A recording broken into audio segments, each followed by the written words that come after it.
Greetings from the forever beautiful Eastern Pasila of Helsinki. The one thing that seems to define the world 2022 is enormous pressure, what we have all lived through.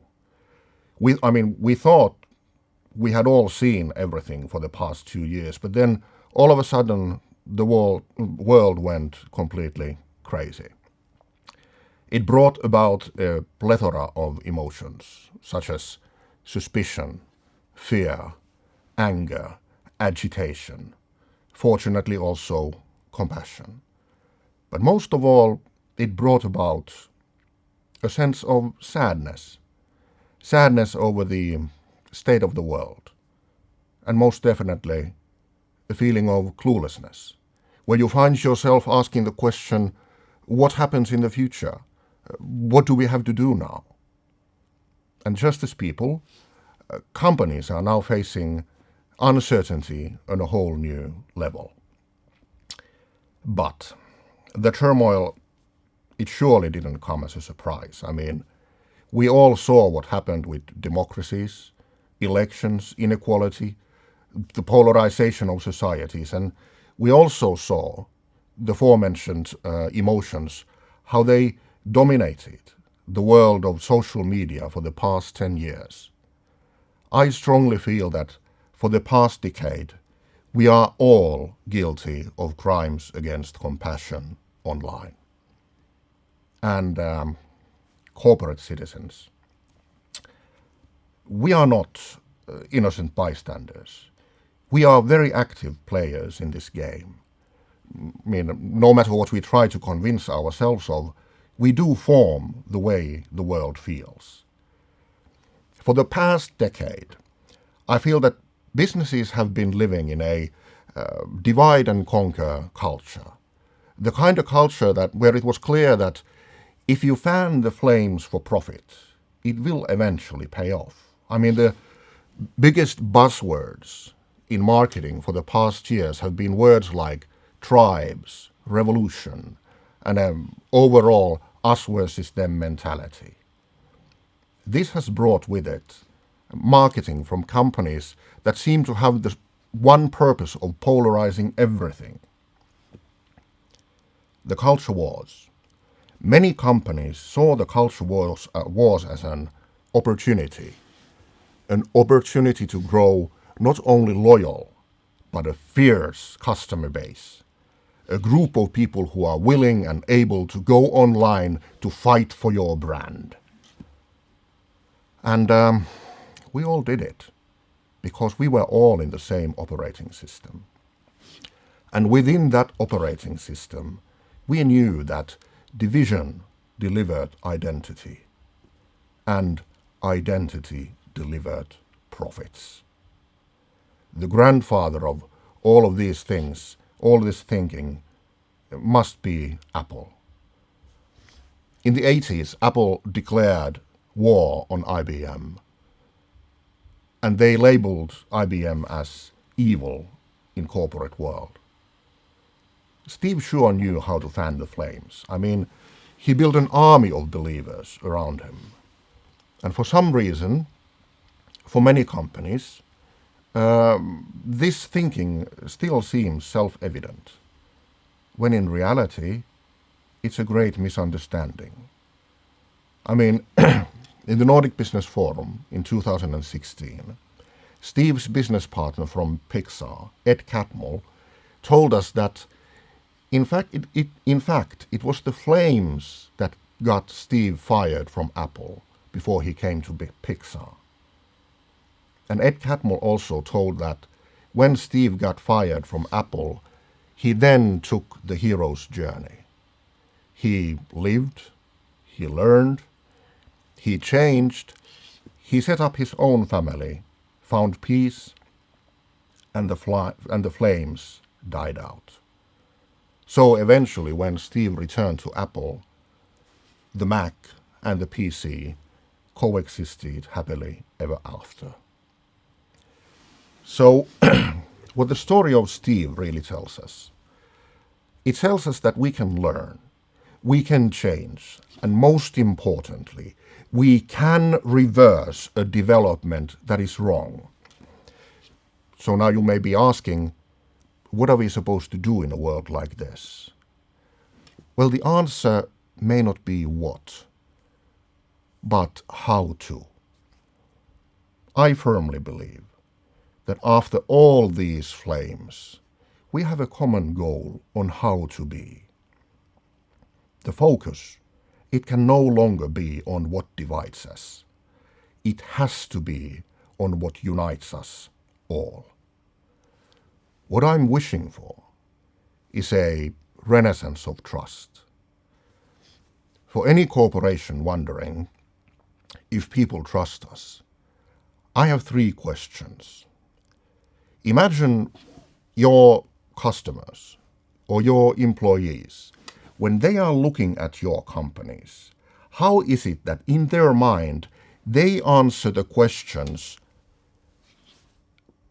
if you got to decide on your own, would you want good things for them? Or are you credible in what you do? Do you seem to have a realistic view of the world? And are your actions and tools, are they believable in this world? And most importantly, do you have any idea what is important to me and how I feel in this world? I feel that we are all here to serve the needs of others. But those needs have now changed.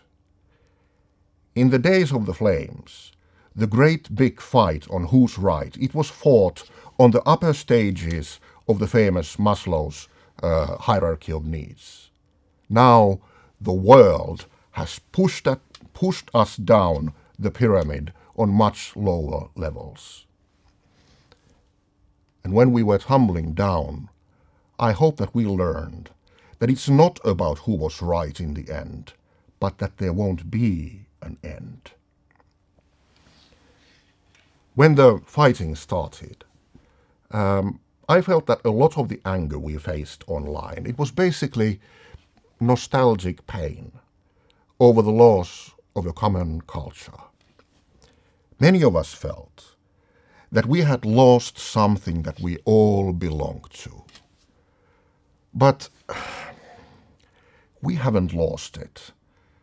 It has evolved. I mean, today we live in a world where when Netflix releases a new season of The Crown, it has to be translated to 160 different languages before it is released globally. Few years ago, under 1 week, the whole world went crazy over fidget spinners. Or last year, when Adele released her latest album, during 1 day, the whole world went on to Spotify to listen to that album. What I mean is, we are still together. Yeah, it's different, but it's real. It's not warm and fuzzy like it used to be. It's chaotic and complicated, but it is our common global culture. In times of crisis, we now see more clearly that our common culture, it's not about Netflix and fidget spinners, but it's about the shared belief in what is important. Peace, freedom, compassion, these are all words that sound a big bell globally around the world. And all of these words, they are basically about the same thing. People. Now you may ask, how can our company be trustworthy if we don't know what will happen in the future? But people are not stupid. In a world like this, they know that nobody knows. And in a market economy, they know that only profitable companies survive. Like the last time Sir Richard Branson visited us here in Pasila, he told us of the time when the Icelandic volcano erupted. Virgin had to let people go, and they made a promise. They made a promise that when the storm blows over, you will come back. And they took the people back. In a world like this, you must acknowledge the effect your actions as a leader and as a company have on others. Because, unlike during the pandemic, there is no science that will back you up this time. There are only values. Sure, we've all made statements and strategies about corporate values. And 9 times out of 10, it reads that we value our people.